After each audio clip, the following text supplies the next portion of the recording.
اسلام میں عقلی معرفت کا اعتبار۔ مکتب عقل میں جو باتیں واضح ہیں ہم ان کے بارے میں یہ دیکھنا چاہتے ہیں کہ کیا وہ اسلام کے مطابق ہیں یا نہیں۔ عقلیت پسندوں کی پہلی بحث عقلی معرفت کا اعتبار ہے۔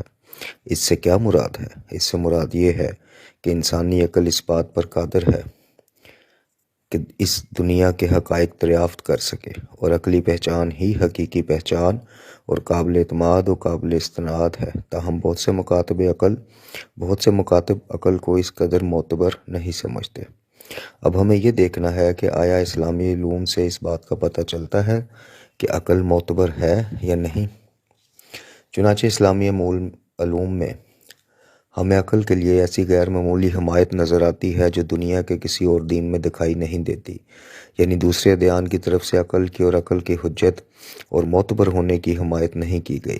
آپ اسلام کا مقابلہ مسیحیت سے کریں اور دیکھیں کہ مسیحیت ایمان کی قلم رو میں عقل کی دخل اندازی کو حق نہیں مانتی۔ مسیحیت کہتی ہے کہ جس چیز پر ایمان رکھنا ضروری ہو اس کے بارے میں سوچنا نہیں چاہیے، اور عقل کو چون چرا کی اجازت نہیں دینی چاہیے۔ ایک مومن کو بالخصوص لوگوں کے ایمان کے محافظ پادری کا فرض ہے کہ وہ ایمان کی قلم رو میں فکر و استدلال اور عقل کی دخل اندازی کو روکے۔ در حقیقت یہی چیز مسیح تعلیمات کی بنیاد ہے، مگر اسلام میں اس معاملے کی صورت اس کے بالکل برعکس ہے۔ اسلام میں عقل کے علاوہ کسی چیز کو اصول دین میں مداخلت کا حق نہیں ہے، یعنی اگر آپ سے اصول دین میں سے ایک بارے میں پوچھا جائے تو آپ کہیں گے کہ وہ خدائے یگانہ کی توحید ہے۔ پھر اگر پوچھا جائے کہ آپ کس دلیل کی بنیاد پر ایمان لائے ہیں تو اسلام آپ سے عقل کی راہ کے علاوہ کوئی اور راہ قبول نہیں کرتا۔ اگر آپ کہیں کہ میں خدا کو ایک مانتا ہوں مگر میرے پاس اس کی کوئی دلیل نہیں، اور آپ کو اس سے کیا غرض، آپ نتیجے کو لیجئے، مبادی سے آپ کو کیا سروکار۔ میں نے اپنی دادی کے قول پر اعتبار کیا، اب خواہ وہ یقین دادی اماں کے قول سے ہو یا میں نے خواب دیکھا ہو یا اپنے باپ دادا سے سنا ہو، مگر اسلام کہتا ہے کہ نہیں، جس ایمان کی بنیاد خواب، تقلید، معاشرے کے اثرات ہوں وہ ایمان قابل قبول نہیں۔ بس سوائے ایسی تحقیق کے جس میں عقل نے دلیل کے ساتھ مطالب کو دریافت کیا ہو، دوسری کوئی چیز قبول نہیں۔ مسیحیت کے اصول ایمان کی حدود میں عقل کا داخلہ ممنوع ہے۔ مسیحیت کے جو ایمان کے اصول ہیں ان کی حدود میں عقل کا داخلہ ممنوع ہے، اور ایک پادری کا فرض ہے کہ وہ عقلی قوتوں کے حملے سے اسے بچائے۔ لیکن اسلام میں ایمان ایک ایسا علاقہ ہے جو عقل کے لیے مخصوص اور اس کے اختیار میں ہے، حتیٰ کہ عقل کے علاوہ کوئی دوسری طاقت اس علاقے میں داخلے کا حق بھی نہیں رکھتی۔ اسلامی ماخذ میں اس موضوع پر غیر معمولی اور بلند اور عمیق باتیں کہی گئی ہیں۔ سب سے پہلے قرآن مجید ہے جو ہمیشہ تعقل کی بات کرتا ہے، اور شاید آج رات میں اس بات میں کامیاب ہو جاؤں کہ ایک حدیث کے ضمن میں قرآن مجید کی چند آیات پڑھوں، یعنی میں امام موسیٰ کاظم علیہ السلام کی وہ حدیث مبارکہ پڑھوں جس میں قرآن مجید سے استناد کرتے ہوئے عقل کی اصالت بیان کی گئی ہے۔ علاوہ ازیں ہمارے احادیث میں عقل کو اتنا اہم مانا گیا ہے کہ جب آپ حدیث کی کتابیں کھولیں گے تو دیکھیں گے کہ ان کا پہلا باب ہی کتاب العقل ہے۔ مثلاً اگر آپ اصول کافی کو دیکھیں تو اس کا پہلا باب کتاب العقل والجہل ہے۔ چنانچہ کتاب العقل میں آپ اول سے آخر تک دیکھیں گے کہ اہل تشیع کی احادیث عقل کی حمایت کرتی ہوئی نظر آتی ہیں۔ اس ذیل میں امام موسیٰ کاظم علیہ السلام کی ایک ایسی تعبیر ہے جو غیر معمولی طور پر عجیب ہے۔ آپ فرماتے ہیں خدا کی دو حجتیں ہیں، اس کے دو پیغمبر ہیں، ایک باطنی اور دوسرا ظاہری۔ یہ دونوں حجتیں ایک دوسرے کی تکمیل کرتی ہیں، یعنی اگر عقل ہو اور پیغمبر نہ ہو تو انسان اکیلا اپنی خوش بختی کا راستہ طے نہیں کر سکتا۔ اسی طرح اگر پیغمبر ہو اور عقل نہ ہو تو بھی انسان خوش قسمتی کا راستہ طے نہیں کر سکتا۔ گویا عقل اور پیغمبر دونوں ایک دوسرے کے ساتھ مل کر ہدایت کرتے ہیں، اس سے بڑھ کر عقل کی حمایت نہیں کی جا سکتی۔ اس کے علاوہ بھی ہمارے پاس بہت سی تعبیریں ہیں۔ مثلاً عقل مند کا سونا جاہل کی عبادت سے بہتر، عقل مند کا کھانا جاہل کے روزے سے بہتر، عقل مند کی خاموشی سکون جاہل کے بولنے اور حرکت سے بہتر۔ نیز خدا نے جو پیغمبر بھی بھیجا پہلے اسے اس کی عقل کو کمال تک پہنچایا، اور خدا کے ہر پیغمبر کی عقل اس کی امت کی عقل سے زیادہ کامل تھی۔ ہم رسول خدا صلی اللہ علیہ وسلم کو عقل کل کہتے ہیں، اور یہ بات مسیحیت کے ذوق سے مطابقت نہیں رکھتی۔ دراصل مسیحیت میں عقل اور دین کا دائرہ الگ الگ ہے، جبکہ ہم حضرت صلی اللہ علیہ وسلم کو عقل کل کہتے اور سمجھتے ہیں۔ اس بنا پر شناخت کے عمل میں عقل کی اصالت یعنی حجتی عقل کے معنی یہ ہیں کہ عقل صحیح معرفت حاصل کر سکتی ہے، لہذا اسلام اس مطلب کی قطعی طور پر تائید کرتا ہے جو فلسفیوں کے نظریے کا ایک حصہ ہے۔ فلسفیوں کی نظر میں انسان کی ذات اس کی عقل ہے، باقی سب اس ذات کے آلے ہیں۔ ہمیں جو بدن دیا گیا ہے وہ عقل کے لیے ایک آلہ ہے۔ ہمیں جو آنکھیں دی گئی ہیں، کان دیے گئے ہیں، حافظہ دیا گیا اور قوت تخیل دی گئی، غرضیہ جو قوتیں ہمارے وجود میں ودیت کر دی گئی ہیں وہ ہماری ذات کے لیے آلے کی حیثیت رکھتی ہیں۔ کیا اسلام اس مطلب کی تائید کرتا ہے؟ نہیں، اسلام اس کی تائید نہیں کرتا کہ انسان کا جوہر فقط عقل ہے، بلکہ اسلام ان نظریات کی تائید کرتا ہے جن کے مطابق عقل انسان کا تمام وجود اور تمام ہستی نہیں، یہ اس کے وجود کی ایک شاخ ہے۔ اب ہم دوسرے مطلب کی طرف آتے ہیں۔ عموماً ہمارے فلسفے کی کتابوں میں یہ بات موجود ہے کہ اسلامی ایمان کا مطلب فقط پہچان ہے، اور کہا جاتا ہے کہ اسلام میں ایمان کے معنی پہچان اور معرفت کے ہیں، اور بس، یعنی خدا پر ایمان کے معنی خدا کی پہچان کے ہیں، پیغمبر پر ایمان کے معنی پیغمبر کی پہچان کے ہیں، فرشتوں پر ایمان کے معنی فرشتوں کی پہچان کے ہیں، اور معاد پر ایمان کے معنی معاد کی پہچان کے ہیں۔ چنانچہ قرآن میں جہاں کہیں ایمان کا ذکر آیا ہے وہاں اس کے معنی معرفت اور پہچان کے ہیں، اس کے علاوہ کچھ اور مراد نہیں۔ تاہم یہ بات کسی بھی وجہ سے اس بات سے میل نہیں کھاتی جو اسلام کہتا ہے۔ اسلام میں ایمان پہچان سے بڑھ کر ایک حقیقت ہے۔ اب آپ اس بات کی طرف توجہ فرمائیں۔ ایک انسان جو آب شناس ہے وہ پانی کو جانتا ہے، جو ستارہ شناس ہے وہ ستاروں کو جانتا ہے، جو سماج شناس ہے وہ سماج کو جانتا ہے، جو ماہر نفسیات ہے وہ لوگوں کی نفسیات کو جانتا ہے، اور جو حیوان شناس ہے وہ حیوان کو جانتا ہے۔ اس کے کیا معنی ہے؟ اس کے معنی یہ ہیں کہ کسی متعلقہ چیز کی حقیقت اس شخص پر واضح ہے اور وہ اسے جانتا ہے۔ کیا قرآن میں بھی ایمان کے معنی فقط پہچاننے کے ہیں؟ کیا خدا پر ایمان کے معنی فقط خدا کو سمجھنے کے ہیں؟ کیا پیغمبر پر ایمان کے معنی فقط ان کو سمجھنے کے ہیں؟ نہیں، قرآن میں ایمان کا یہ مطلب نہیں ہے۔ یہ درست ہے کہ پہچان ایمان کا رکن اور ایمان کا جزو ہے، مگر فقط پہچان ایمان نہیں ہے۔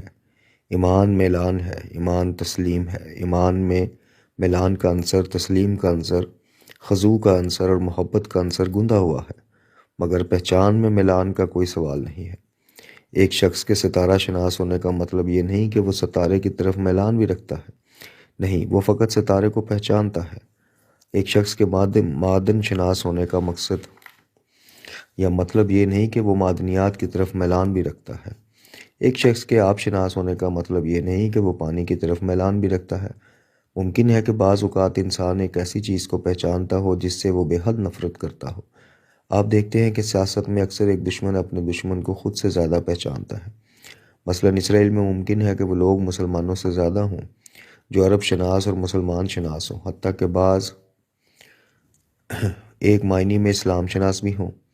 مسلمہ طور پر اس وقت اسرائیل میں مصر شناس، شام شناس، الجزائر شناس ایران سے کہیں زیادہ موجود ہیں۔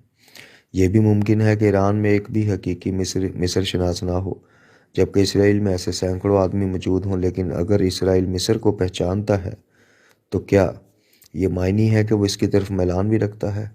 یا اگر مصر اسرائیل کو پہچانتا ہے تو کیا اس کے یہ معنی ہے کہ وہ اس کی طرف مائل بھی ہے؟ اتفاقاً معاملہ اس کے برعکس ہے کہ وہ ایک دوسرے سے نفرت کرتے ہیں۔ مسلم علماء کہتے ہیں کہ فلسفیوں کا یہ دعویٰ کہ اسلام میں فقط پہچان ایمان ہے درست نہیں، اور اس کی دلیل یہ ہے کہ قرآن ایسے نمونے پیش کرتا ہے جو بخوبی پہچانتے ہیں۔ وہ خدا کو خوب پہچانتے ہیں، وہ انبیاء کو خوب پہچانتے ہیں، وہ خدا کی حجتوں کو خوب پہچانتے ہیں اور معاد کو بھی خوب پہچانتے ہیں، مگر اس کے باوجود وہ کافر ہیں، وہ مسلمان نہیں۔ اس کی واضح مثال شیطان ہے۔ کیا شیطان خدا کو جانتا اور مانتا ہے، یا یہ کہ وہ مادہ پرستوں کی طرح خدا کا منکر اور خدا سے انجان ہے؟ نہیں، شیطان ہمارے اور آپ کے مقابلے میں خدا کو بہت زیادہ جانتا ہے۔ اس نے ہزاروں سال خدا کی عبادت کی ہے۔ کیا شیطان فرشتوں کو پہچانتا ہے یا نہیں پہچانتا؟ قرآن ہمیں فرشتوں پر ایمان لانے کا حکم دیتا ہے، جبکہ وہ ہزاروں سال فرشتوں کی بزم میں رہا۔ اور وہ ایک ہی درجے پہ عمل کرتے رہے ہیں۔ وہ جبرائیل کو مجھ سے اور آپ سے زیادہ پہچانتا ہے۔ کیا وہ پیغمبروں کو پہچانتا ہے؟ جی ہاں، ہم سے زیادہ۔ قیامت کا معاملہ کیسا ہے؟ جہاں تک قیامت کا تعلق ہے، وہ ہمیشہ خدا سے قیامت کے بارے میں گفتگو کرتا ہے۔ یوں وہ قیامت کو بھی پہچانتا ہے، مگر ان سب باتوں کے باوجود قرآن شیطان کو کافر قرار دیتا ہے۔ اگر فقط پہچان کا نام ایمان ہوتا، جیسا کہ فلسفی کہتے ہیں، تو شیطان کو پہلا مومن ہونا چاہیے، مگر وہ مومن نہیں ہے، کیونکہ وہ ایک ایسا پہچاننے والا ہے جو جاہد ہے، یعنی پہچانتا ہے مگر عین اسی عالم میں حق سے دشمنی رکھتا ہے اور اس کی مخالفت کرتا ہے۔ وہ جس حقیقت کو پہچانتا ہے، اس کے سامنے سر نہیں جھکاتا، اس کی طرف کوئی میلان اور رجحان نہیں رکھتا اور اس حقیقت کی جانب حرکت نہیں کرتا۔ پس ایمان فقط پہچان نہیں ہے۔ ہمارے بہت سے فلاسفہ جو ہیں وہ اس آیت کی تفسیر کے ضمن میں کہتے ہیں کہ جس میں کہا گیا کہ سب کے سب فرشتوں نے سجدہ کیا بجز ابلیس کے، کہ اس نے تکبر کیا اور کافروں میں سے ہو گیا۔ اس آیت کی تفسیر کے ضمن میں کہتے ہیں کہ اس سے مراد حکمت نظری ہے اور وہ عامل صالحات سے مراد حکمت عملی ہے، تاہم یہ بات درست نہیں، کیونکہ جو لوگ ایمان لائے ہیں ان میں ایک ایسی چیز ہے جو حکمت نظری سے بالا تر ہے، اور حکمت نظری اس کا ایک جزو ہے، اس کا ایک پایہ ہے۔ پورا ایمان، پورا علم، پوری حکمت، پوری دریافت، پوری معرفت اور پوری شناخت نہیں ہے۔ ایمان میں معرفت، شناخت اور پہچان سے بالا تر ایک چیز اور بھی ہے۔ یہاں تک ہم نے عقلیت پسندوں کے مکتب کے 3 مسئلے بیان کیے۔ نمبر 1، عقل حجت ہے۔ عقل جو چیز دریافت کرتی ہے وہ قابل اعتماد ہے اور وہ صحیح معرفت حاصل کر سکتی ہے۔ اسلام بھی اس کی تائید کرتا ہے۔ نمبر 2، عقل آدمی کا واحد جوہر ہے، اسلام اس کی تائید نہیں کرتا۔ نمبر 3، اسلامی ایمان عقل کی وہی دریافت اور شناخت ہے، اس کے سوا کوئی چیز نہیں، اسلام اس کی بھی تائید نہیں کرتا۔ ایمان کی اصالت۔ ایک اور چیز یہ کہ ایمان اور پہچان کی اصالت یا بنیادی حقیقت کیا ہے، چاہے ہم ایمان کو پہچاننے سمجھیں یا پہچان کو ایمان کا جزو سمجھیں۔ ہم بتا چکے ہیں کہ پہچان ایمان کا جزو ہے۔ کیا پہچان صرف عمل کا مقدمہ ہے یا اس کی اپنی کوئی اصالت ہے؟ یہاں پھر 2 عظیم مکاتب ایک دوسرے کے مقابل صف آراء ہو جاتے ہیں۔ اس بات کا کیا مطلب ہے کہ ایمان کی اصالت ہے؟ کیا اس کا مطلب یہ ہے کہ اسلام نے ایمان کی جو سفارش کی ہے وہ اس اعتبار سے ہے کہ ایمان انسان کے عمل کی اعتقادی بنیاد ہے، یعنی انسان کو چاہیے کہ وہ دنیا میں کوشش کرے، ہمیشہ سرگرم عمل رہے اور اس کی سرگرمی کسی پروگرام کے تحت ہو۔ انسان کا ایک مقصد ہو، ایک پروگرام ہو، اور وہ اس پروگرام میں کامیابی حاصل کرنے کے لیے تدابیر کرے، لہٰذا اس کے اعتقاد کی کوئی بنیاد ہونا ضروری ہے۔ بالفاظ دیگر، انسان بہرحال ایک موجود ہے اور اس کی سرگرمی فکری ہے۔ اس لیے اگر وہ چاہے کہ اس کی زندگی کا ایک پروگرام ہو مگر وہ بغیر فکری اور اعتقادی بنیاد کے اپنی زندگی کا مقصد پالے تو ایسا نہیں ہو سکتا۔ اس دلیل کی روح سے ضروری ہے کہ انسان کو ایک فکری اور اعتقادی بنیاد فراہم کی جائے تاکہ وہ اس بنیاد پر اپنی فکر کی عمارت تعمیر کر سکے۔ یہ بالکل ایسے ہی ہے جیسے کوئی شخص ایک عمارت بنائے، اس کا مقصد تو دیواریں اٹھانا، چھت ڈالنا اور دروازے کھڑکیاں لگانا ہو، اور جو کام زمین کھود کر بنیادوں میں کیا جاتا ہے تاکہ دیواریں اٹھائی جا سکیں، وہ اس کا مقصد نہ ہو، مگر اس غرض سے کہ عمارت مضبوط بنے اور گر نہ جائے ضروری ہے کہ وہ بنیادوں کے لیے پہلے زمین کھودے۔ مثلاً کمیونزم کے فکری اور اعتقادی اصولوں کی بنیاد مادیت پر ہے، ان کے سماجی، سیاسی، اقتصادی اور اخلاقی اصول معدنیت پر مبنی ہیں، مگر ایک کمیونسٹ کا ہدف وہ فکری اصول نہیں ہے۔ دراصل ایک کمیونسٹ کا ہدف مادیت نہیں ہے اور وہ اس کے لیے کوئی اصالت یا حقیقت نہیں رکھتی، مگر ان کی یہ سوچ ہے اور غلط سوچ ہے کہ مادیت کے بغیر سماجی، سیاسی، اقتصادی اصول نہیں بن سکتے، چنانچہ انہوں نے بلا وجہ ان اصولوں کی توجیہ کی۔ آج دنیا میں بتھیرے کمیونسٹ ہیں جو یہ کہتے ہیں کہ مادیت ہمارے لیے کوئی حقیقت نہیں رکھتی اور ہمیں اس کی کوئی ضرورت بھی نہیں، ہم صرف کمیونزم چاہتے ہیں، خواہ وہ مادیت کے بغیر ہی کیوں نہ ہو۔ کیا کئی کمیونسٹ ایسے نہیں ہیں جو رفتہ رفتہ مذہب کی مخالفت کم کر رہے ہیں؟ اس کی وجہ یہ ہے کہ مادیت کے فکری اصولوں پر ان کا ایمان حقیقت نہیں رکھتا، وہ اصول فقط ان کی سوچ کی اعتقادی اور فکری بنیادیں ہیں۔ چونکہ کوئی آئیڈیالوجی جہان بینی کے بغیر قائم نہیں ہو سکتی، اس لیے وہ جہاں بینی کو بنیاد قرار دیتے ہیں تاکہ اپنی آئیڈیالوجی کو اس جہاں بینی پر منطبق کریں، مگر ان کا مقصد آئیڈیالوجی ہے۔ اس سلسلے میں اسلام کیا کہتا ہے کہ اسلام نے خدا پر، فرشتوں پر، انبیاء اور اولیاء پر اور معاد پر فقط اس لیے ایمان لانے کو کہا ہے کہ ان کے ذریعے ایک فکری اور اعتقادی بنیاد فراہم کر کے وہ اپنی اس آئیڈیالوجی کو، جو اصلی ہدف بھی ہے، ایک فکری اصول دے تاکہ وہ بنیاد فراہم کریں، ورنہ خود یہ فکری اصول کوئی اصالت نہیں رکھتے، یا ایسا ہے کہ یہ اصول خود اصالت اور حقیقت رکھتے ہیں، کیونکہ یہ اسلام کے نظریے کی فکری اور اعتقادی بنیاد ہیں، مگر ان کی حیثیت صرف بنیاد میں ڈالے گئے پتھروں کی سی نہیں، بلکہ صورت یہ ہے کہ اگر ایک عمارت کو بنیادوں پر کھڑا نہ کیا جائے تو یہ ایک لغو عمل کہا جائے گا۔ اس کے باوجود اسلام میں فکر اور اعتقاد کی بنیاد ایمان ہے، اور اسلامی نظریہ اسی بنیاد پر استوار ہے۔ وہ بنیاد کی حیثیت رکھتے ہوئے بھی اصالت رکھتا ہے، یعنی اس بارے میں فلسفی حق پر ہیں کہ ایمان خود اصالت رکھتا ہے اور عمل کا مقدمہ ہے۔ ایسا نہیں کہ جو کچھ ہے عمل ہے، جو کچھ ہے کوشش ہے، بلکہ اگر ہم ایمان کو عمل سے جدا کر دیں تو ہم نے ایک اور ستون گرا دیا۔ اسی طرح اگر ہم عمل کو ایمان سے جدا کر دیں تب بھی ہم نے ایک ستون گرا دیا۔ قرآن ہمیشہ فرماتا ہے الذین آمنوا وعملوا الصالحات، یعنی ہم ایمان رکھیں اور عمل نہ کریں تو سعادت کا ایک ستون موجود ہے مگر دوسرا موجود نہیں، اور اگر ہم عمل کریں اور ایمان کو نکال دیں تو یہ بھی ٹھیک نہیں، کیونکہ نیک بختی کا خیمہ ایک ستون پر کھڑا نہیں ہو سکتا۔ اسلام کی روح سے ایمان ذاتی قدر و قیمت اور رسالت رکھتا ہے، اور واقعاً اس دنیا میں اور خاص کر اگلی دنیا میں انسان کا کمال یہی ہے کہ وہ ایمان رکھتا ہے، کیونکہ اسلام میں روح واقعاً ایک مستقل چیز ہے اور اس کا اپنا کمال ہے، اور یہ مرنے کے بعد بھی رہتی ہے۔ اگر روح اپنے کمالات تک نہ پہنچے تو ناقص اور فاسد ہے اور اپنی سعادت تک نہیں پہنچ سکتی۔ قرآن اور نہج البلاغہ سے ثبوت۔ آئیں دیکھیں اس بارے میں قرآن مجید فرقان حمید کیا فرماتا ہے۔ سورہ بنی اسرائیل کی آیت نمبر 72 میں ارشاد باری تعالیٰ ہے، جو شخص اس دنیا میں اندھا بنا رہا وہ آخرت میں اندھا اور راستے سے بھٹکا ہوا ہوگا۔ ظاہر ہے کہ اس آیت کا یہ مقصد نہیں کہ جو شخص اس دنیا میں اندھا ہوگا وہ آخرت میں بھی اندھا اور گمراہ ہوگا۔ ائمہ طہار نے اور غیر ائمہ نے اس آیت مجیدہ کی تفسیر میں کہا ہے کہ ہر کوئی جانتا ہے کہ اس آیت کا یہ مطلب نہیں کہ جس کی ظاہری آنکھیں اس دنیا میں اندھی ہوں گی وہ آخرت میں بھی اندھا اٹھایا جائے گا۔ مثلاً امام جعفر صادق علیہ السلام کے صحابی ابو بصیر نابینا تھے، تو کیا وہ آخرت میں بھی اسی حالت پہ رہیں گے؟ نہیں۔ اس دنیا میں جس شخص کی باطن کی آنکھ حقائق کو دیکھنے اور سمجھنے سے جس پر اسے مان رکھنا چاہیے، یعنی خدا اور اس کی نشانیوں کو دیکھنے سے اندھی ہوگی، وہ اس دنیا میں یعنی آخرت میں اندھا اٹھایا جائے گا۔ اس کے علاوہ کوئی اور تعبیر ممکن نہیں۔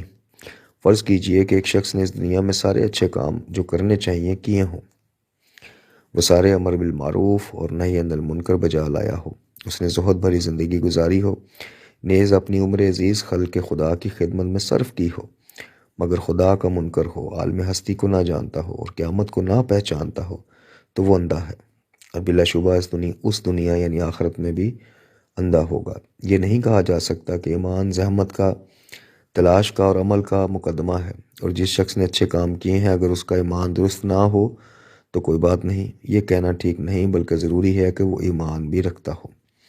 فخر الدین رازی کی ایک بڑی عمدہ ربائی ہے۔ مثلاً وہ کہتے ہیں کہ یعنی مجھے ڈر ہے کہ میں مر جاؤں گا لیکن میرے دل کی آنکھ کھلی نہ ہوگی، میں دنیا سے چلا جاؤں گا در حالیہ کہ میں نے اس کو دیکھا ہی نہ ہوگا۔ اس سے راضی کی مراد یہ نہیں کہ اس نے در و دیوار اور زمین و آسمان یا پہاڑوں، سمندروں اور ستاروں کو نہیں دیکھا ہوگا، نہیں، دنیا سے اس کی مراد دنیا کی روح اور دنیا کا مبدا ہے، جسے اسلام ایمان سے تعبیر کرتا ہے۔ وہ کہتا ہے کہ میں نے تن کی دنیا میں روح کی دنیا کو نہیں دیکھا، پھر جب میں نے تن کی دنیا سے روح کی دنیا میں جاؤں گا تو اسے وہاں کیسے دیکھ سکوں گا؟ مجھے چاہیے تھا کہ اسے اسی دنیا میں دیکھ لیتا، لیکن میں نہ دیکھ سکا۔ اس ربائی میں یہ جو گزشتہ آیت پڑھی اسی کے معنی بیان ہوئے ہیں۔ اسی طرح قرآن مجید فرقان حمید دوسری جگہ ارشاد فرماتا ہے، قیامت کے دن یہی بندہ اعتراض کرے گا کہ پروردگار تو نے مجھے اندھا کر کے کیوں اٹھایا؟ میں تو دنیا میں آنکھوں والا تھا، یہاں اندھا کیوں ہوں؟ خداوند عالم اسے جواب دے گا کہ تو دنیا میں جو آنکھیں رکھتا تھا وہ یہاں کام نہیں آتی، یہاں دوسری آنکھوں کی ضرورت ہے، وہ معنوی اور باطنی آنکھیں ہیں جنہیں تو نے دنیا میں اندھا کر لیا تھا، لہٰذا آج تو یہاں بھی اندھا ہے۔ اس دنیا میں صرف حقیقی آنکھیں ہی فائدہ دے سکتی ہیں۔ دنیا میں ہماری نشانیاں موجود تھیں، تجھے چاہیے تھا کہ تو ہماری نشانیوں کو دیکھتا، ہمیں پہچانتا، حقیقت کو سمجھتا اور حال میں حقیقت میں حقیقی بصیرت کے ساتھ آتا، مگر تو نے دنیا میں حقیقت کو نہ سمجھا اور وہاں اپنے آپ کو اندھا کر لیا تھا۔ ایسے لوگوں کے بارے میں قرآن یہ بھی کہتا ہے کہ بے شک یہ لوگ اس دن اپنے پروردگار کی رحمت سے الگ تھلگ کر دیے جائیں گے۔ یہ ان لوگوں کا حال ہوگا جنہوں نے اس دنیا میں اپنی آنکھوں پر غفلت کا پردہ ڈال لیا تھا اور حق اور حقیقت کو پہچاننے کی کوشش ہی نہیں کی تھی۔ ایمان کے معنی ہے کہ اے انسان، تو اس دنیا میں آیا ہے تاکہ تیری آنکھ اس دنیا میں اس دنیا کو دیکھے اور تیرے کان اس دنیا میں اس دنیا کی آوازیں سنے۔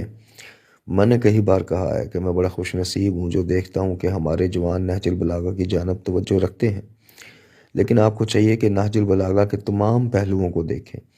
آپ دیکھیں کہ نہج البلاغہ اس قسم کے ناشنوا کانوں اور آنکھوں سے کیا بات کہتی ہے، کیونکہ نہج البلاغہ ایمان کی اصالت کی قائل ہے۔ نہج البلاغہ یہ نہیں کہتی کہ ایمان کی حیثیت فقط فکری اور اعتقادی بنیاد کی سی ہے، بلکہ بنیادی اور اعتقادی حیثیت کے ساتھ ساتھ ایمان ذاتی اور ارزش بھی رکھتا ہے۔ ایمان ذاتی ارزش بھی رکھتا ہے۔ جناب امام علی علیہ السلام فرماتے ہیں، بے شک اللہ سبحانہ نے اپنی یاد کو دلوں کی ثقیل قرار دیا ہے۔ اس کے باعث وہ لوگ اوامر و نواہی سے بہرہ ہونے کے بعد سننے لگے اور نابینا ہونے کے بعد دیکھنے لگے اور دشمنی کے بعد فرما بردار ہو گئے۔ ہر زمانے میں حتیٰ کہ زمانہ فطرت میں کچھ ایسے لوگ ہمیشہ موجود رہے ہیں جن کی فکروں میں اللہ سرگوشیوں کی صورت میں حقائق و معارف کا القاء کرتا ہے اور ان کی عقلوں سے الہامی آوازوں کے ساتھ کلام کرتا ہے۔ میں صرف آخری ٹکڑے کے معنی آپ کے لیے بیان کر رہا ہوں۔ ہر زمانے میں ایسے افراد ہوتے ہیں جو اپنی فکر اور اپنی عقل میں اپنے خدا سے بات کرتے ہیں اور اس کی بات سنتے ہیں، یعنی خدا ان کی فکر اور ان کی عقل کے ساتھ ان سے کلام کرتا ہے۔ اس کے بعد آپ مزید فرماتے ہیں کہ اہل اللہ کو پکارنے کی وجہ سے عفو و بخشش کی ہواؤں میں سانس لیتے ہیں۔ میں بتا چکا ہوں کہ اسلام میں خدا کی معرفت، فرشتوں کی معرفت، انبیاء اولیاء کی معرفت جو ہماری جانب خدا کے فیض کا واسطہ ہیں، اور اس بات کی معرفت کہ ہم دنیا میں کیوں آئے ہیں اور کہاں جا رہے ہیں، اور اس بات کی معرفت کہ ہمیں بالآخر اور خواہ نہ خواہ خدا کی جانب سے کی طرف لوٹنا ہی ہے، اور یہ کہ ہر چیز کو خدا ہی کی طرف لوٹنا ہے بجائے خود اصالت رکھتی ہے۔ ان حقائق پر ایمان بھی ایک اصالت رکھتا ہے، لیکن خود اصالت رکھنے کے ساتھ یہ اسلام کے فکری اور اعتقادی نظریے کی بنیاد بھی ہے، اور 100% ایمان کسی نظریے کے لیے ایک بہت اچھی فکری اور اعتقادی بنیاد بن سکتا ہے۔ پس کبھی عمل کو ایمان پر قربان نہ کرو اور ایمان کو بھی عمل پر قربان نہ کرو۔ ان دونوں میں سے کسی ایک کو دوسرے پر قربان نہیں کرنا چاہیے۔ مجموعی طور پر فلاسفہ کا کامل انسان در حقیقت کامل انسان نہیں ہے، بلکہ ایک ناقص انسان ہے، یعنی وہ اپنے اندر کمال کا صرف ایک پہلو رکھتا ہے۔ وہ لوگ جو عقلی کمال کی اصالت کے قائل ہیں، اگرچہ ان کی یہ بات صحیح ہے، لیکن انہوں نے انسانی کمالات کے دوسرے پہلوؤں کو نظر انداز کر کے انسان کے تمام کمالات کو اس کے عقلی کمال میں تلاش کیا ہے۔ اس بنا پر فلسفیوں کا مجوزہ کامل انسان آدھا کامل ہے۔ فلسفیوں کا کامل انسان دانائی کا ایک مجسمہ ہے جو فقط عالم ہستی کو جانتا ہے، یعنی جو کامل انسان انہوں نے فرض کیا ہے وہ ایک ایسا وجود ہے جو رموز فطرت کو خوب جانتا ہے، مگر شوق، حرکت، حرارت اور صفائے باطن سے یکسر خالی ہے، کیونکہ وہ فقط جانتا ہے اور بس۔ یعنی وہ ایک ایسا وجود ہے جس کا تمام تر کمال یہ ہے کہ وہ خوب جانتا ہے اور بہت خوب جانتا ہے۔ اس کا یہ جاننا اس کائنات کو اپنی ذہنی گرفت میں لے لیتا ہے، اور بقول ان کے وہ ایک وسیع دنیا ہے جو ایک گوشے میں سمٹ گئی ہو۔ اسلام کی روح سے یہ انسان ایک نیم کامل انسان ہے۔ میں عقل کی قدر و قیمت اور فلسفیوں کی جانب سے عقل کی تائید میں جو درست ہے امام موسیٰ کاظم علیہ السلام کی روایت نہیں بیان کر سکا، مگر اس موضوع کے تحت بہت زیادہ مطالب ہیں، اور اگر ہم اس بارے میں گفتگو کرنا چاہیں تو اس کے لیے مزید 1 یا 2 راتیں درکار ہوں گی۔ بہرحال آج کا وقت پورا ہو گیا ہے، اس لیے میں اپنی تقریر یہیں ختم کر رہا ہوں۔ لا حول ولا قوۃ الا باللہ العلی العظیم وصلی اللہ علی محمد و آلہ طاہرین۔ 7ویں تقریر۔ اسلام میں انسان کامل کا تصور کے عنوان سے کی جانے والی ہماری آج کی گفتگو اس گفتگو کے تسلسل میں ہے جو مسجد جاوید میں کی گئی تھی۔ مجھے نہیں معلوم کہ آپ میں سے کتنے حضرات نے ان اجتماعات میں شرکت کی تھی، لہٰذا ہم یہ بحث اس انداز میں کریں گے کہ آپ میں سے جو حضرات وہاں شریک نہیں ہو سکے وہ بھی اس کے مطالب کو سمجھ لیں۔ وہاں ایک رات ہم نے مختصر طور پر کامل انسان کے متعلق مختلف مکاتب فکر کے نظریات پیش کرتے ہوئے کہا تھا کہ فلاسفہ کی نظر میں کامل انسان ایک طرح کا ہے، عرفا کے خیال میں دوسری طرح کا ہے، اور بہت سے جدید فلاسفہ کی نظر میں ایک اور طرح کا ہے۔ اس وقت ہم نے مختلف مکاتب فکر کا مختصر تعارف کراتے ہوئے مکتب عقل، مکتب عشق، مکتب طاقت، مکتب محبت، مکتب ضعف اور مکتب انکفاء کے بارے میں بتایا تھا۔ آج رات ہم ان مکاتب میں سے ایک مکتب کے متعلق تفصیل سے گفتگو کریں گے اور اس کے مختلف حصوں کے بارے میں اسلام کا نظریہ بیان کریں گے۔ گزشتہ تقریر میں ہماری بحث مکتب عقل کے بارے میں تھی اور آج ہماری بحث مکتب عشق کے بارے میں ہے، یعنی عرفان و تصوف کے نقطہ نظر سے کامل انسان کون ہے۔ یہ بحث ہمارے لیے زیادہ اہمیت رکھتی ہے۔ ارسطو اور ابن سینا جیسے فلسفیوں کا بیان کردہ کامل انسان لوگوں میں مقبول نہ ہو سکا۔ ان کا نظریہ فلسفے کی کتابوں میں آیا اور وہاں سے باہر نہ نکل سکا، لیکن مکتب عرفان و تصوف نے کامل انسان کے متعلق اپنا نقطہ نظر لوگوں کے درمیان نظم اور نثر دونوں ذریعوں سے خوب پھیلایا۔ عرفان و تصوف کی کتابیں خواہ نظم میں ہوں خواہ نثر میں ہوں، وہ ان مطالب کو تمثیل اور شعراء کی زبان میں بیان کرتی ہیں۔ فلسفیوں کے مکتب کی طرح اس مکتب میں بھی کچھ ایسے مطالب ہیں جسے اسلام قبول کرتا ہے، لیکن اس کے باوجود یہ مکتب تنقید سے بالاتر نہیں اور اسلام کا مطلوبہ کامل انسان عرفا کے کامل انسان کے ساتھ مطابقت نہیں رکھتا۔ عشق عرفا کی نظر میں، جیسا کہ ہم نے پہلے کہا ہے کہ فلاسفہ عقل کو انسان کی من یعنی ذات اور جوہر سمجھتے ہیں۔ جو چیزیں عقل کے علاوہ ہیں وہ انسان کی ذات سے خارج ہیں۔ ان کے نزدیک یہ چیزیں انسان کے لیے صرف وسیلوں اور آلوں کا حکم رکھتی ہیں۔ انسان کی من اس کی قوت متخیلہ ہے۔ عرفا اور صوفیہ انسان کی عقل کو اس کا من نہیں سمجھتے، بلکہ وہ اسے انسان کے لیے بہت زیادہ معتبر آلہ بھی خیال نہیں کرتے۔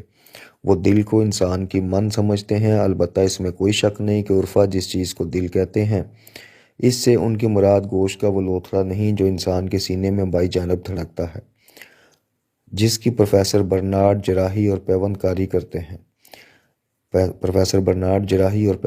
کرتے ہیں، بلکہ دل سے عرفا کی مراد انسان میں احساس و خواہش، غور و فکر کا مرکز ہونا ہے۔ عقل ایک مرکز ہے اور دل ایک دوسرا مرکز ہے۔ عارف عشق کو بڑی اہمیت دیتا ہے کیونکہ یہ احساس انسانی احساسات میں سب سے قوی احساس ہے۔ جس طرح فلسفی غور و فکر، استدلال اور منطق دلیل لانے کی اہمیت کا قائل ہے، اسی طرح عارف عشق کی اہمیت کا قائل ہے۔ البتہ جس عشق کا عارف ذکر کرتا ہے وہ ہمارے اخباروں اور ڈائجسٹوں میں چھپنے والے معاشقے سے بالکل ایک مختلف چیز ہے۔ اخباروں کا عشق جنسی عشق ہے، لیکن ایک عارف کا عشق وہ عشق ہے جو پہلے خدا تک بلند ہوتا ہے، کیونکہ عارف کا حقیقی معشوق صرف خدا ہے۔ اس کے علاوہ عارف جس عشق کا ذکر کرتا ہے وہ صرف انسان تک ہی محدود نہیں، بلکہ عارف کا عقیدہ یہ ہے کہ عشق تمام موجودات عالم میں رچا بسا ہوا ہے۔ عرفان کی کتابوں اور فلسفہ کی بعض کتابوں، مثلاً ملا صدر کی اصفاء اربع میں جس کا جھکاؤ عرفان کی طرف ہے، فی سریان العشق فی جمیع الموجودات کے عنوان سے ایک مستقل باب نظر آتا ہے۔ یعنی ان کا عقیدہ ہے کہ عشق ایک ایسی حقیقت ہے جو وجود کے ذرے ذرے میں پائی جاتی ہے۔ اس ہوا میں بھی عشق ہے، اس پتھر میں بھی عشق ہے، ایٹمی ذرات میں بھی عشق ہے، اور اصل میں عشق ہی حقیقت ہے۔ عشق کے سوا جو بھی آپ دیکھتے ہیں وہ اس حقیقت پر مجاز ہے۔ مولانا روم کہتے ہیں کہ عشق ایک سمندر ہے اور یہ آسمان بلکہ سارا جہان عارف کی نظر میں سمندر کی جھاگ کی طرح ہے۔ یہ جھاگ سمندر سے اس طرح عشق کرتا ہے جیسے زلیخا کو یوسف سے عشق تھا۔ حافظ شیرازی کہتے ہیں کہ ہم اس دنیا میں دولت اور اقتدار حاصل کرنے نہیں آئے، ہمیں تو ایک حادثے کے باعث یہاں پناہ لینے آنا پڑا۔ اصل میں ہم راہ عشق کے مسافر ہیں اور اس کی خاطر عدم سے وجود میں آئے ہیں۔ دیکھیے یہ اشعار کتنے بلند پایا ہیں۔ حافظ کے یہ اشعار صحیفہ سجادیہ کی پہلی دعا کے ایک جملے کا ترجمہ ہے، جس میں جناب امام سجاد علیہ الصلوۃ والسلام حمد و ثنا کے بعد فرماتے ہیں کہ خدا نے اپنی قدرت سے خلق کو وجود بخشا اور انہیں جس طرح چاہا ہستی کے سانچے میں ڈھالا، پھر انہیں اپنے ارادے کے راستے پر چلایا اور اپنی محبت کی راہ پر ڈالا۔ ابدعا یعنی ایسا کام کرنا جس کا پہلے سے کوئی نمونہ موجود نہ ہو۔ کہنے کا مطلب یہ ہے کہ خدا نے بعد میں ان موجودات کو اپنی محبت کی راہ میں ڈالا، جیسا کہ حافظ شیرازی نے اپنی رباعی میں کہا ہے کہ اصل میں ہم راہ عشق کے مسافر ہیں اور اسی کی خاطر عدم سے وجود میں آئے ہیں۔ کمال کے راستے تک پہنچنا۔ جب عرفا یہ کہتے ہیں کہ انسان میں اور تمام دنیا میں ایک سے زیادہ حقیقت کا وجود نہیں ہے اور وہ ایک حقیقت عشق ہے، تو لامحالہ سوال یہ پیدا ہوتا ہے کہ پھر انسان کی حقیقت ہے کیا؟ ایک عارف کسی فلسفی کی طرح یہ نہیں کہتا کہ انسان کی حقیقت عقل ہے، بلکہ وہ کہتا ہے کہ انسان کی حقیقت اس کا دل ہے، جو عشق الہی کا مرکز ہے۔ پس فلسفی کی من عقل ہے جو سوچتی ہے، اور عارف کی من دل ہے جو عشق کرتی ہے، سوچتی نہیں۔ بقول اقبال، پختہ ہوتی ہے اگر مسلط اندیش ہو عقل، عشق ہو مسلط اندیش تو ہے خام ابھی۔ بے خطر کود پڑا آتش نمرود میں عشق، عقل ہے محو تماشائے لب بام ابھی۔ جب کوئی انسان کامل انسان کے مقام پر پہنچتا ہے تو فلسفی کی نظر میں اسے کن ذرائع کے ساتھ جانا چاہیے؟ منطق کے پاؤں کے ساتھ، استدلال اور قیاس کے ساتھ، صغرا اور کبرا ترتیب دینے پر، سوچنے سمجھنے اور ان مقدمات کے نتیجے تک پہنچنے کے ساتھ انسان کامل کے مقام تک جا پہنچتا ہے۔ مگر عارف کہتا ہے کہ صوفی کی نظر میں علم اور حرف کچھ نہیں، صوفی کا دل برف کی طرح سفید ہوتا ہے۔ عارف حرف، علم، مقدمہ، صغرا، کبرا اور استدلال اور نتیجے وغیرہ کی بات نہیں کرتا۔ وہ ان سب باتوں کی بجائے کہتا ہے کہ اپنے نفس کی اصلاح کرو، اپنے آپ سے برے اخلاق دور کرو اور جتنا ہو سکے غیر حق سے توجہ ہٹا لو۔ نیز اپنے خیالات پر زیادہ سے زیادہ قابو پاؤ۔ تمہارے دل میں خدا کے سوا جس کسی کا خیال آتا ہے وہ شیطان ہے۔ بس جب تک شیطان وہاں موجود ہے، فرشتہ جو خدا کا نور ہے تمہارے دل میں آ نہیں سکتا۔ حافظ شیرازی کہتے ہیں کہ یعنی میں اس بات پر آمادہ ہوں کہ ہاتھوں کو کام میں لگائے رکھوں تاکہ غم غلط ہو جائیں۔ دل میں دو مخالف جمع نہیں ہوتے۔ جب شیطان وہاں سے جاتا ہے تو فرشتہ آتا ہے۔ اہل عقل کی صحبت اندھیری رات کی طرح ہے۔ تم سورج سے روشنی حاصل کرو جو تمہارے اندر آئے۔ بے مروت عمرہ کے دروازے پر دنیا کے لیے کتنی دیر بیٹھے رہو گے کہ صاحب کب بار آتا ہے؟ جو صاحب نظر سالک ہے اس سے طلب فیض ترک نہ کرو تاکہ تمہیں معرفت کا خزانہ ہاتھ آئے۔ ایک انسان کو کامل انسان بننے کے لیے مکتب جو وسیلہ بتاتا ہے وہ اصلاح نفس اور خدا کی طرف توجہ ہے۔ اس انسان خدا کی طرف جتنی زیادہ توجہ کرے، غیر خدا سے اپنے ذہن کو جتنا زیادہ دور کر لے، اپنے من میں جتنا زیادہ ڈوب جائے اور باہر سے جتنا زیادہ ہو سکے رابطہ منقطع کرے، اتنا ہی بہتر طور پر وہ کامل انسان بن سکتا ہے۔ یہی وجہ ہے کہ صوفی بحث و استدلال کو کچھ اہمیت نہیں دیتے۔ مولانا روم کہتے ہیں کہ اہل منطق کا پاؤں لکڑی کا ہے اور لکڑی کا پاؤں بڑا ناپائیدار ہوتا ہے۔ ایک اور جگہ کہتے ہیں کہ عقل و منطق کی بحث اگر موتی اور مرجان کی طرح آبدار ہوتی تو بھی روحانی بحث اس سے ایک الگ چیز ہے۔ روح کی بحث کا مقام اور ہے اور اس کی ترکیب کسی اور جوہر سے ہوئی ہے۔ اس راستے کی انتہا کیا ہے؟ فلسفی کے راستے کی انتہا یہ تھی کہ انسان ایک دنیا بن جائے، مگر وہ عقل و فکر کی دنیا ہو۔ چنانچہ فلسفی نے کہا کہ انسان کے کمال کی انتہا یہ ہے کہ تمام دنیا کا نقش، خواہ وہ مبہم ہی کیوں نہ ہو، اس کی عقل کے آئینے میں پڑتا ہے۔ مطلب یہ کہ وہ دنیا کو اپنے اندر دیکھتا ہے۔ فلسفی کے راستے کی انتہا عقل اور دنیا کو دیکھنا ہے۔ عارف کے راستے کی انتہا کیا ہے؟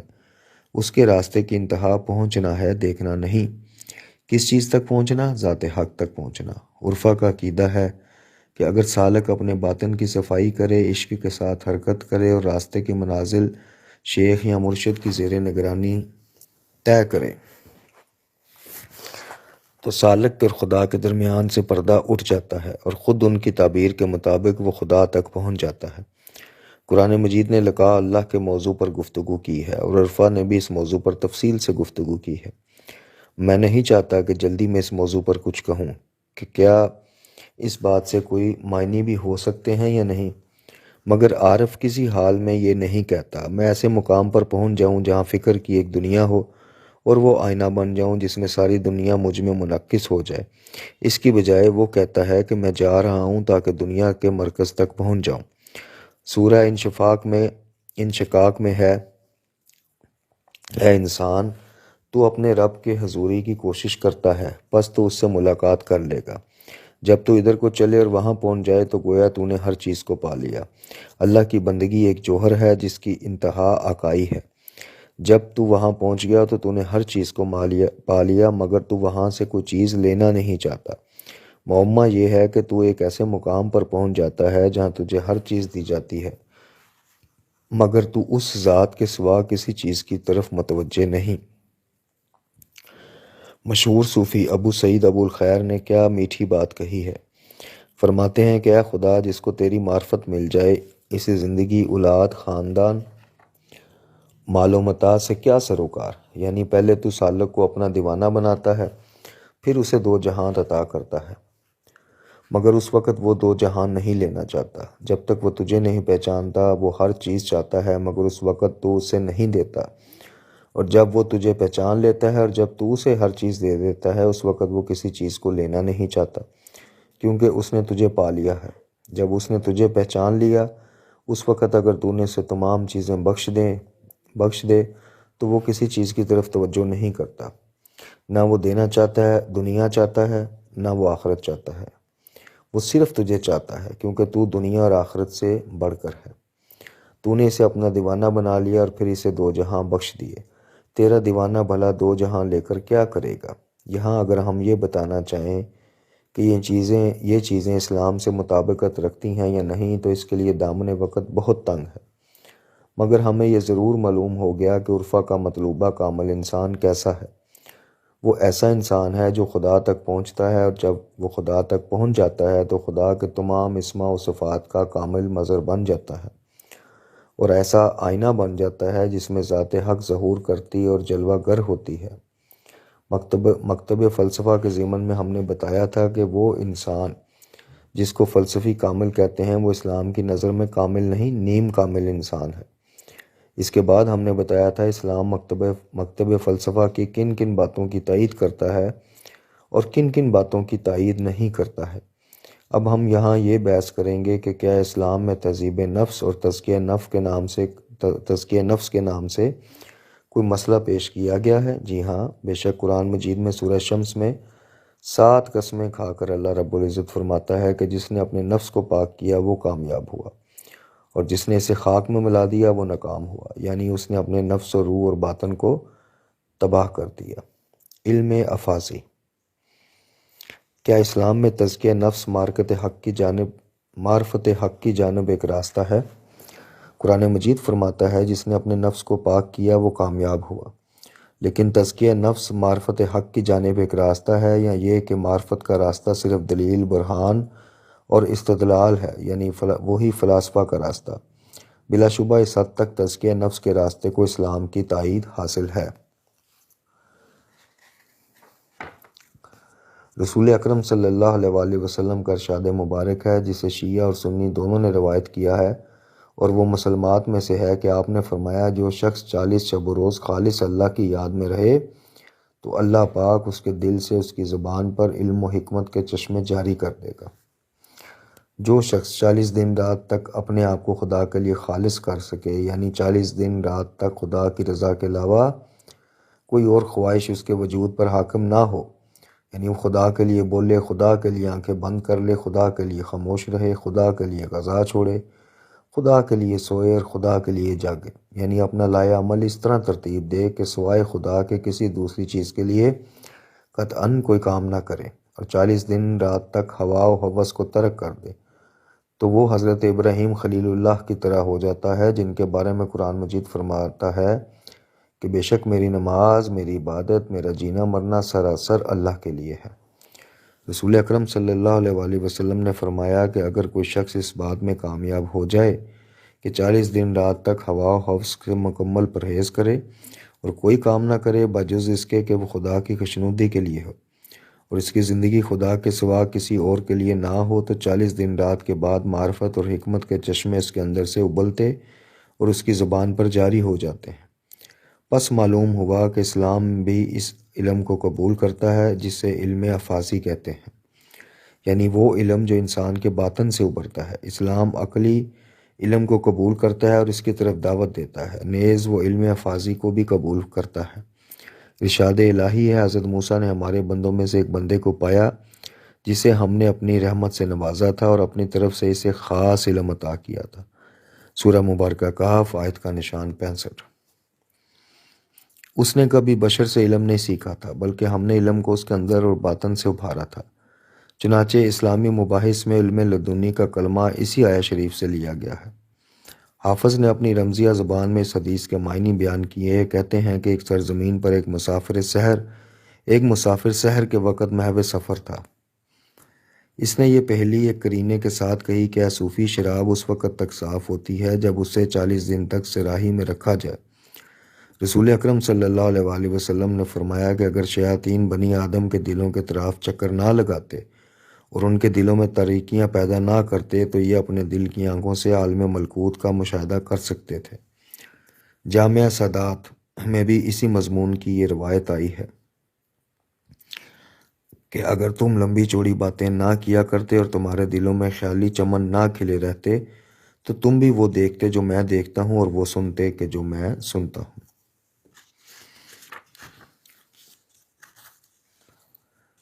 یعنی اگر تم بہت زیادہ باتیں نہ کرتے، کیونکہ زبان انسان کو بہت نقصان پہنچانے والی شے ہے، اور اگر تمہارے دل ایسی چراگاہ نہ ہوتے جس میں حیوان چرتے ہیں تو جو کچھ میں دیکھتا ہوں تم بھی دیکھتے اور جو کچھ میں سنتا ہوں تم بھی سنتے۔ یعنی ان اسرار و رموز کو دیکھنے یا سننے کے لیے انسان کا پیغمبر ہونا ضروری نہیں، غیر پیغمبر بھی ان کو سن سکتے ہیں، جیسے جناب مریم سنا کرتی تھیں سلام اللہ علیہ۔ جب رسول اکرم صلی اللہ علیہ وآلہ وسلم پر پہلی وحی نازل ہوئی، اس وقت غار حرا میں جناب علی علیہ السلام آپ کے ساتھ تھے اور مولا علی کی عمر صرف 10 سال تھی۔ رسول اکرم صلی اللہ علیہ وآلہ وسلم غیب اور ملکوت سے جو واضح سن رہے تھے وہ جناب علی بھی سن رہے تھے۔ جب پہلی وحی نازل ہوئی تو میں نے اب مولا علی علیہ السلام روایت کرتے ہیں کہ جب پہلی وحی نازل ہوئی تو میں نے شیطان کی ایک چیخ سنی، جس پر میں نے پوچھا کہ یا رسول اللہ صلی اللہ علیہ وآلہ وسلم یہ آواز کیسی ہے؟ آپ نے فرمایا کہ یہ شیطان مردود ہے جو اپنے پوجے جانے سے مایوس ہو گیا ہے۔ اے علی، جو میں سنتا ہوں تم بھی سنتے ہو اور جو میں دیکھتا ہوں تم بھی دیکھتے ہو، فرق اتنا ہے کہ تم نبی نہیں ہو بلکہ میرے وزیر اور یقیناً بھلائی کے راستے پر ہو۔ لہٰذا نفس کی صفائی، اخلاص اور ہوس کو دور کرنے کا اثر فقط یہ نہیں کہ یہ چیزیں انسان کے دل کو صاف کرتی ہیں، بلکہ اس سے بھی زیادہ بلندتر اثرات رکھتی ہیں اور انسان کے اندر سے علم و حکمت کے سوتے یعنی چشمے پھوٹتے ہیں۔ روح کی بلندی اور پستی۔ علامہ مجلسی نے بہار میں ایک حدیث نقل کی ہے کہ ایک دن صحابہ کرام نے عرض کی کہ یا رسول اللہ صلی اللہ علیہ وآلہ وسلم، ہم ڈرتے ہیں کہ کہیں ہم میں نفاق کی کوئی بات تو نہیں۔ آپ دیکھیے کہ وہ مومن لوگ تھے، مگر انہوں نے اپنے اندر ایک ایسی حالت دیکھی کہ ان کے اندر ڈر سا پیدا ہو گیا کہ کہیں وہ منافق تو نہیں، اور ایسا نہ ہو کہ انہیں پتہ بھی نہ چلے، یعنی کہ وہ منافق ہیں، انہیں اس چیز کا علم بھی نہ ہو۔ جناب رسول خدا نے فرمایا کیوں؟ انہوں نے کہا اس لیے کہ جب ہم یہاں آ کر بیٹھتے ہیں اور آپ واعظ و نصیحت فرماتے ہیں، خدا کے بارے میں گفتگو کرتے ہیں، قیامت کے بارے میں گفتگو کرتے ہیں، توبہ استغفار کی بدولت ہم میں بڑی ایک اچھی اور بلند حالت پیدا ہو جاتی ہے، مگر جب ہم یہاں سے اٹھ کر اپنے بیوی بچوں کے پاس جاتے ہیں اور ان کے پاس بیٹھتے ہیں تو دیکھتے ہیں کہ ہماری پہلی حالت لوٹ آئی ہے اور ہم وہی پہلے والے آدمی ہیں۔ یا رسول اللہ صلی اللہ علیہ وآلہ وسلم، کیا یہ نفاق نہیں؟ حضرت نے فرمایا کہ نہیں، یہ نفاق نہیں، نفاق دو روئی ہے۔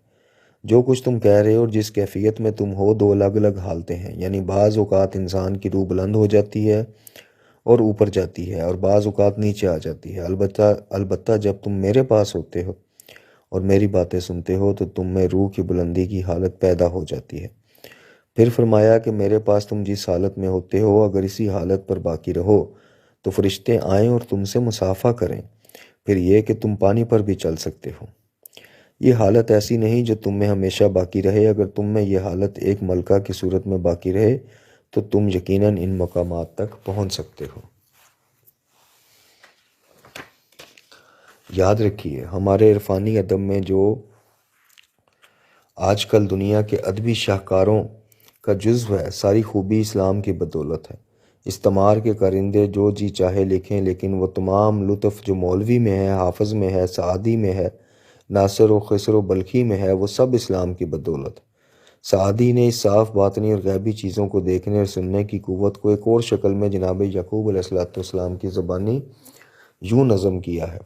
کہتے ہیں، ایک شخص نے جناب یعقوب سے، جن کے بیٹے جناب یوسف علیہ السلام گم ہو گئے تھے، پوچھا کہ اے روشن ضمیر بزرگ، آپ نے اپنے بیٹے کو خوشبو مصر سے محسوس کر لیا، مگر آپ اس سے اپنے شہر کنعان کے کنویں میں کیوں نہ دیکھ پائے؟ یہ حضرت یعقوب اور حضرت یوسف علیہ السلام کی داستان ہے۔ جب مصر میں جناب یوسف نے اپنے بھائیوں سے اپنا تعارف کروایا اور ان سے کہا کہ جاؤ میری یہ قمیض لے جاؤ اور میرے والد کے چہرے پر ڈال دو، ان کی بنائی لوٹ آئے گی۔ ابھی ان کا قافلہ کنعان نہیں پہنچا تھا کہ جناب یعقوب نے کہا کہ میں یوسف کی خوشبو کو محسوس کر رہا ہوں، تم لوگ کہیں یہ نہ کہنے لگو کہ میں بڑھاپے میں سٹھیا گیا ہوں۔ سورہ یوسف آیت نمبر 49۔ خوب، آپ نے ان کی قمیض کی خوشبو مصر سے محسوس کر لی، مگر کنعان کے کنویں سے ان کی خوشبو محسوس نہ کی جہاں آپ رہتے تھے۔ یہ کیا ہوا اور یہ کیوں کر ہوا؟ آپ نے انہیں کنعان کے کنویں ہی میں کیوں نہ دیکھ لیا؟ حضرت یعقوب نے جواب دیا کہ ہماری حالت کوندی ہوئی بجلی کی مانند ہے، جو لمحہ بھر کے لیے کوندتی ہے اور دوسرے لمحے پھر غائب ہو جاتی ہے۔ یہاں تک تو اس سوال کا ذکر تھا جو جناب یعقوب سے کیا گیا اور وہ جواب جو انہوں نے دیا۔ اس کے بعد اب سعدی کہتے ہیں کہ اس وقت عارف کی جو حالت ہوتی ہے، اگر وہ باقی رہے تو وہ دو جہانوں سے اوپر چلا جاتا ہے۔ انسان کامل کا سلوک۔ اب ہم ان باتوں کو نہج البلاغہ کے بیان سے ملاتے ہیں۔ ہمارے نوجوان جب نہج البلاغہ میں سے کوئی بات سنتے ہیں تو وہ ان کے دلوں کو زیادہ لگتی ہے اور وہ ایک خاص لذت محسوس کرتے ہیں۔ میں نے کئی بار کہا ہے کہ نہج البلاغہ بھی جناب علی علیہ السلام کی طرح ہے، کیونکہ انسان کا کلام خود اس انسان کی طرح ہوتا ہے۔ کلام انسان کی روح کا نزول اور اس کی روح کی تجلی ہوتا ہے۔ ایک پست روح کا کلام پست اور ایک بلند روح کا کلام بلند ہوتا ہے۔ ایک یک جہت روح کا کلام یک جہت ہوتا ہے اور ایک ہمہ جہت روح کا کلام ہمہ جہت ہوتا ہے۔ چونکہ جناب علی علیہ السلام ایک جامع الازدادات شخصیت ہیں، اس لیے ان کا کلام بھی جامع الازداد ہے۔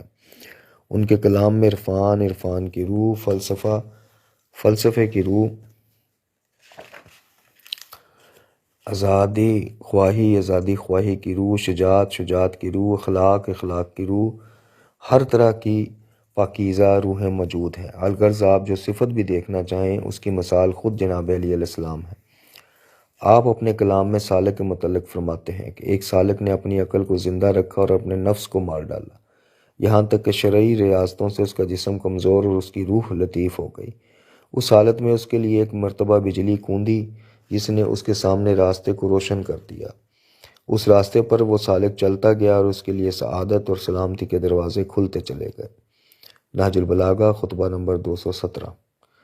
چنانچہ کامل انسان کے لیے حدود میں پہنچنے تک یہ سوال باقی رہتا ہے کہ وہ ایک سالک انسان ہے یا نہیں۔ کامل انسان کے لیے ضروری ہے کہ اس نے اپنے نفس کا تزکیہ کیا ہو۔ اسلام کہتا ہے کہ ہاں ایسا ہی ہے۔ اس سے بڑھ کر یہ کہ کیا اسلام کا کامل انسان سالک انسان ہوتا ہے؟ کیا وہ ایسا انسان ہوتا ہے جو سلوک کے ذریعے منزل بہ منزل آگے بڑھا ہو؟ ہاں، مولا علی فرماتے ہیں کہ ایک دروازے سے دوسرے دروازے تک پہنچتا ہے، یہاں تک کہ اس کے لیے دروازے کھلتے چلے جاتے ہیں اور بالآخر وہ اس آخری دروازے تک پہنچ جاتا ہے جسے سلامتی کا دروازہ کہا جاتا ہے۔ کیا خدا سے قرب کی بات درست ہے؟ بے شک یہ بات مسلم ہے کہ اگر انسان ایسی جگہ پہنچ جائیں جہاں اس کے اور خدا کے درمیان کوئی پردہ حائل نہ رہے تو وہ اپنی چشم بصیرت سے خدا کو دیکھ لیتا ہے۔ پھر وہ ہماری طرح کا انسان نہیں رہتا کہ اس کے لیے استدلال لازمی ہو۔ وہ اثر سے مؤثر تک نہیں پہنچتا کہ آسمان کو دیکھے تاکہ خدا کا نشان پائے، زمین کی طرف دیکھے تاکہ خدا کو پہچانے، اور پھول پتوں کی طرف دیکھے کہ خدا کو جان لے۔ نہیں، ایسا نہیں ہے۔ اس کے لیے خدا پھول پتوں اور زمین و آسمان سے زیادہ ظہور رکھتا ہے۔ کیا امام حسین علیہ السلام نے اس مطلب کو دعائے عرفہ میں اس طرح بیان نہیں فرمایا کہ خدایا تیرے غیر کے لیے ایسا ظہور، کیا تیرے غیر کے لیے ایسا ظہور ہے جو تیرے لیے نہیں؟ پھر فرماتے ہیں تو غائب ہی کب تھا کہ تجھ پر دلیل لاؤں، اور تو دور ہی کب تھا کہ آثار کے ذریعے تجھ تک پہنچوں۔ ایک شخص نے حضرت علی علیہ السلام سے پوچھا کیا آپ نے خدا کو دیکھا ہے؟ تو آپ نے فرمایا میں نے جس خدا کو نہ دیکھا ہو میں اس کی عبادت ہرگز نہیں کرتا۔ اس کے بعد اس خیال سے کہ کہیں وہ غلط فہمی میں مبتلا نہ ہو جائے اور یہ نہ سمجھنے لگے کہ آپ آنکھ سے دیکھنے کی بات کر رہے ہیں اور خدا کسی ایک سمت میں ہے، آپ نے فرمایا کہ میں نے اسے ان ظاہری آنکھوں سے نہیں بلکہ دل کی آنکھوں سے دیکھا ہے۔ آنکھیں اسے کھلم کھلا نہیں دیکھتی بلکہ دل ایمانی حقیقتوں سے اسے پہچانتے ہیں۔ مکتب عرفان پر چند اعتراضات۔ نمبر 1، تحقیر عقل۔ اس حد تک تو اسلام عرفہ کے انسان کامل کی تائید کرتا ہے، مگر اس مکتب میں ایک چیز کی بہت تحقیر کی گئی ہے جس کی اسلام تائید نہیں کرتا، اور اسی دلیل کی بنا پر مکتب عرفان کا کامل انسان ایک نیم کامل انسان ہے۔ مکتب عرفان میں علم اور عقل کی بہت زیادہ تحقیر کی گئی ہے، حالانکہ اسلام عشق اور سیر و سلوک کو قبول کرتا ہے، مگر ساتھ ہی ساتھ عقل و فکر اور منطق و استدلال کا بھی بے حد احترام کرتا ہے۔ یہی وجہ ہے کہ فروغ اسلام کے بعد کی کئی صدیوں میں بالخصوص متاخرین میں ایک ایسا گروہ پیدا ہوا جس نے دل اور عقل کے ساتھ ساتھ رکھا، دل اور عقل کو ساتھ ساتھ رکھا اور جو دونوں کی اہمیت کا قائل ہے۔ چنانچہ شیخ اشتراک شہاب الدین سہروردی کا تقریباً یہی رستہ ہے۔ ان سے بڑھ کر ملا صدر ہیں جو قرآن کی پیروی کرتے ہوئے عقل اور دل دونوں راستوں کا احترام کرتے ہیں۔ وہ ابو علی کی طرح دل کے راستے کی تحقیر نہیں کرتے، مگر بعد میں ابو علی نے دل کے راستے کی تحقیر کا نظریہ ترک کر دیا، اور بعض عرفا اور صوفیہ کی طرح عقل کی بھی تحقیر نہیں کرتے بلکہ دونوں راستوں کا احترام کرتے ہیں۔ پس اسلام علم اور عقل کی تحقیر کا حامی نہیں ہے، جیسا کہ اہل عرفان یا کم از کم بعض عرفا نے عقل کی تحقیر کی ہے۔